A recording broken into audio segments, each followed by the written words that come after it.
नमस्कार, मैं डॉक्टर राजेश रमन। आज हम बात करेंगे डायबिटीज़ की एक ऐसी जटिलता के बारे में जिसे साइलेंट थ्रेट टू विजन कहा जाता है, डायबिटिक रेटिनोपैथी।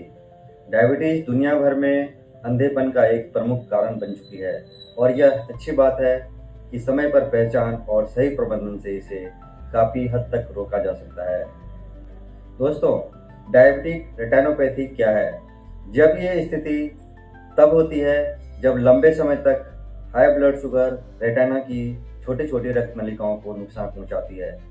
रेटिना वो हिस्सा है जो प्रकाश को पकड़कर आपको देखने की क्षमता देता है।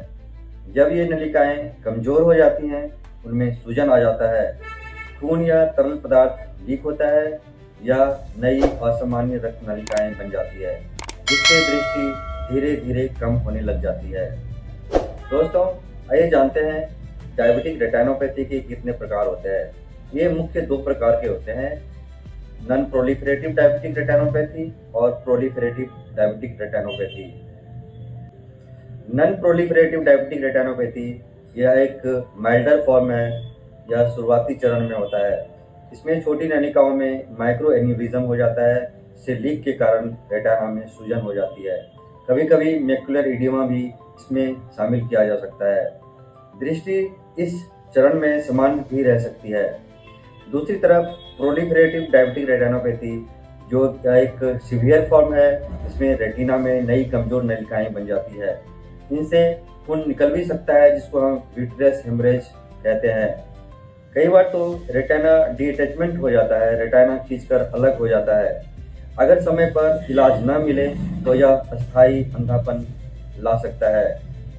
दोस्तों, आइए जानते हैं इसके क्या सिम्टम्स होते हैं। शुरुआत में कोई लक्षण नहीं, यह इसकी सबसे खतरनाक बात है, लेकिन आगे बढ़ने पर मरीज को धुंधलापन, काले धब्बे या आंखों के सामने फ्लोटर्स दिखना, रात में नजर कम हो जाना, अचानक दृष्टि धुंधली हो जानी, रंग फीके पड़ जाना, फीके दिखना रंग, एकदम से दृष्टि गिर जाना या सडन विजन लॉस।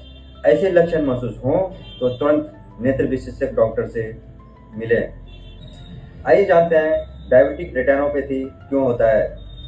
इसका सबसे बड़ा कारण लंबे समय तक ब्लड शुगर का अनियंत्रित रहना। इसके अलावा high blood pressure, high cholesterol, धूम्रपान, लंबे समय से डायबिटीज जो कि अनकंट्रोल्ड रह रहा हो, डायबिटिक किडनी डिजीज, इनसे खतरा और बढ़ जाता है। आइए जानते हैं डायबिटीज रेटिनोपैथी को कैसे डायग्नोस करते हैं।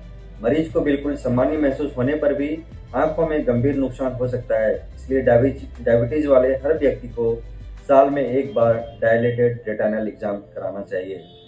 ओसीटी या फंडस फोटोग्राफी या फ्लोरोसिन एंजियोग्राफी जरूरत पड़ने पर कराना चाहिए। ये जांचें रेटिना के सूक्ष्म बदलावों को शुरुआती स्तर पर पकड़ लेती है। आइए जानते हैं इसके इलाज के क्या क्या ऑप्शंस हैं। दोस्तों, अर्ली स्टेज में जैसे कि एनपीडीआर है, उसमें ब्लड शुगर, बीपी और लिपिड्स को कंट्रोल रखना, नियमित रेटिना की मॉनिटरिंग करनी और लाइफस्टाइल या जीवन शैली में सुधार लाना। इस चरण में बहुत बार केवल नियंत्रण से ही स्थिति स्थिर रहती है। अगर मैक्युलर एडिमा हो तो उसमें एंटी-VEGF का इंजेक्शन, स्टेरॉइड का इंजेक्शन या लेजर फोकल थेरेपी दी जा सकती है। दोस्तों, प्रोलिफरेटिव स्टेज में जो कि सीवियर फॉर्म होता है, उसमें लेजर के द्वारा इसका ट्रीटमेंट दिया जाता है, जिसको पेन रेटिनल फोटोकोगुलेशन थेरेपी बोलते हैं। कई बार तो रेटिनल डिटैचमेंट हो गया हो या खून भर गया हो तो उसमें विट्रेक्टोमी सर्जरी भी करते हैं। इलाज का मुख्य उद्देश्य दृष्टि को बचाना और रोग की प्रगति को रोकना होता है। आइए जानते हैं इसके बचाव के क्या क्या तरीके हैं। दोस्तों, प्रिवेंशन ही सर्वोत्तम इलाज है। डायबिटीज रोगों को फास्टिंग और पोस्टप्रेंडियल शुगर कंट्रोल रखना चाहिए। HbA1c का लेवल 7 से नीचे रखना चाहिए। बीपी और कोलेस्ट्रॉल को बिल्कुल कंट्रोल रखना चाहिए।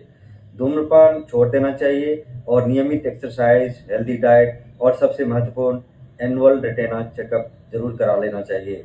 इससे दृष्टि आने वाले वर्षों तक सुरक्षित रखा जा सकता है।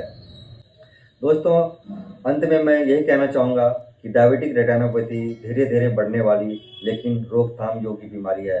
डायबिटीज है तो आंखें ठीक दिखना इसका मतलब नहीं कि सब ठीक है। आज ही अपनी रेटिना की चेकअप करवाएं। आपकी दृष्टि आपकी सबसे बड़ी पूंजी है। दोस्तों, अगर वीडियो अच्छी लगी हो, उपयोगी लगी हो, तो लाइक, शेयर और सब्सक्राइब जरूर करें। धन्यवाद।